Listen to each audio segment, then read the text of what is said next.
You want to invest more money because you're smart and you understand that more money invested means more returns. The hardest part about investing, though, is number one, knowing exactly where to invest. But you follow this channel, so you're good there. And number two, coming up with enough money so that it's meaningful enough when you are actually investing. Because if you're investing $2 or $3 and you're making 5 to 10% of that, it's not really moving the needle on your generational wealth. But if we can up that to a couple hundred, if not a couple thousand every single month, now we're talking. So this video is all about number two.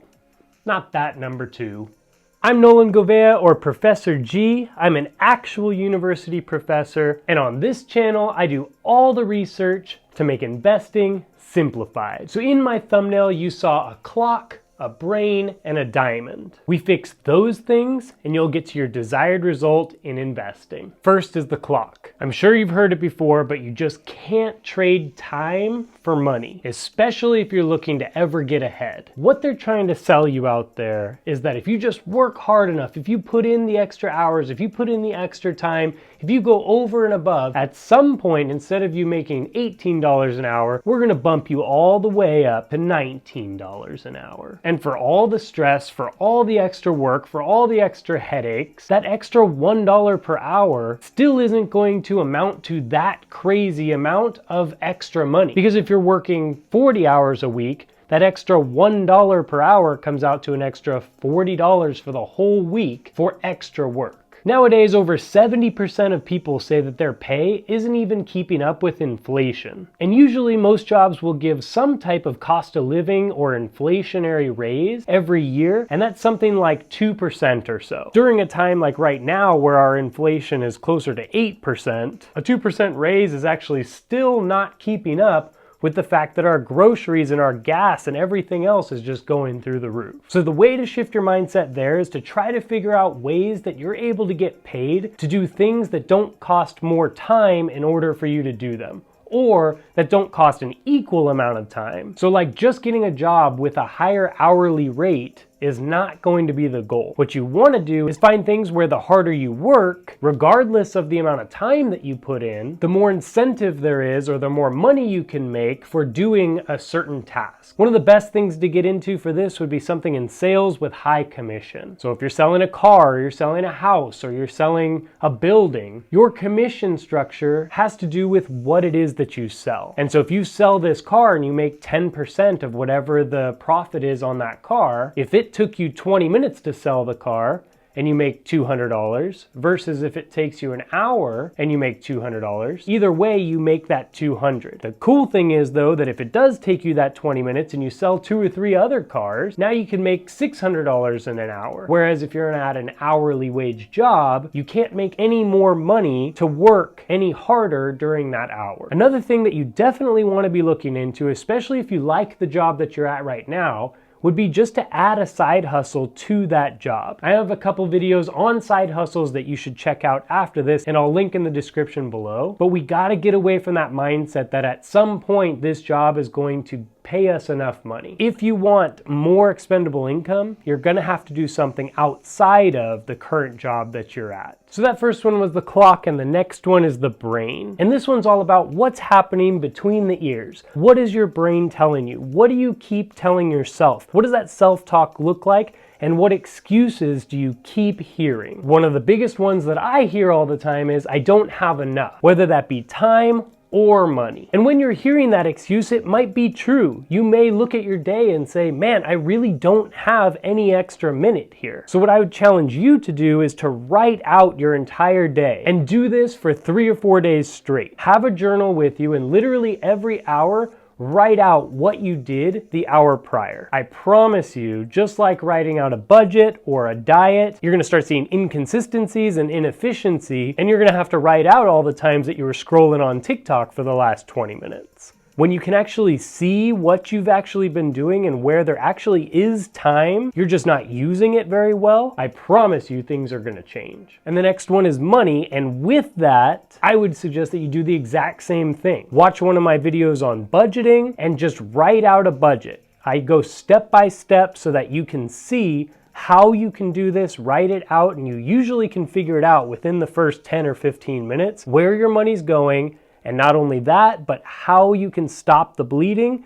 and actually pay off debt very, very quickly and start investing for that financial future. The next excuses that I hear all the time is it's too hard or I'm too stressed right now. Again, these excuses may be valid. There may be things going on in your life. Actually, probably not maybe. There are things going on in your life. We all have stuff. And so we need to understand what's the most important, because mental health is just so important, and a lot of people in the personal finance realm don't really talk about this, but it's just as important, if not more important, than financial health. Warren Buffett and a bunch of other wise people say that the most important investment that you can make is in yourself, because you only get one body, and so you have to prioritize your health. Figure out where your stress is coming from, and most of the time, it's because of inefficient time and inefficient money use. So if we can figure all this out, I promise you, things are gonna be looking up moving forward. The last excuse, and this is one that you just have to get on right now, would be,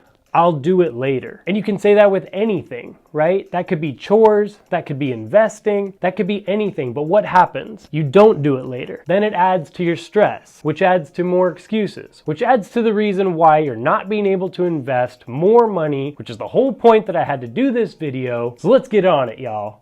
All right, this last one is near and dear to my heart, and it's by far the reason why most people will never get out of this cycle of living paycheck to paycheck no matter how much money that you make. So this last one is the diamond. And just a heads up, I'm going to be explaining my favorite places to actually invest all of this money that we're gonna find in the near future, because you're gonna clean up all of these things. So after I'm done discussing this diamond bit, stick around, because you definitely wanna hear my top 3 places that you want to be investing right now.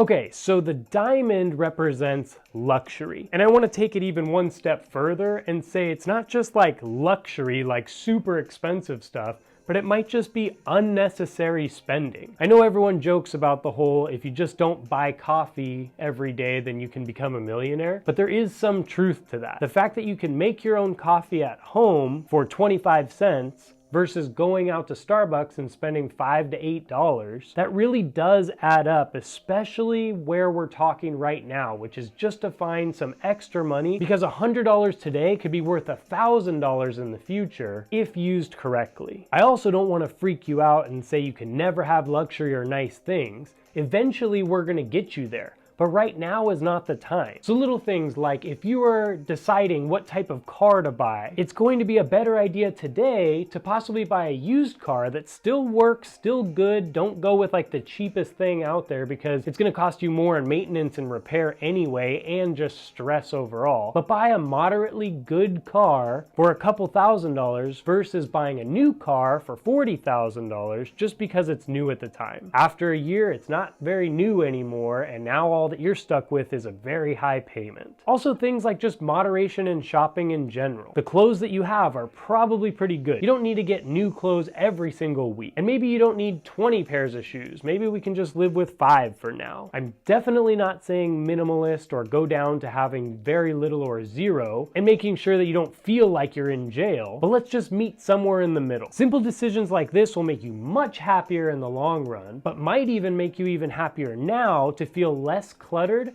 and less stressed to have to buy the newest thing. So now we're saving up so much cash, so we need to put our money into some safe investments so that they can cook long term, so that all this stuff that you just worked on is actually worth it in 20 years. The 3 most important places to invest right now are talked about in this short but sweet video that you should watch now.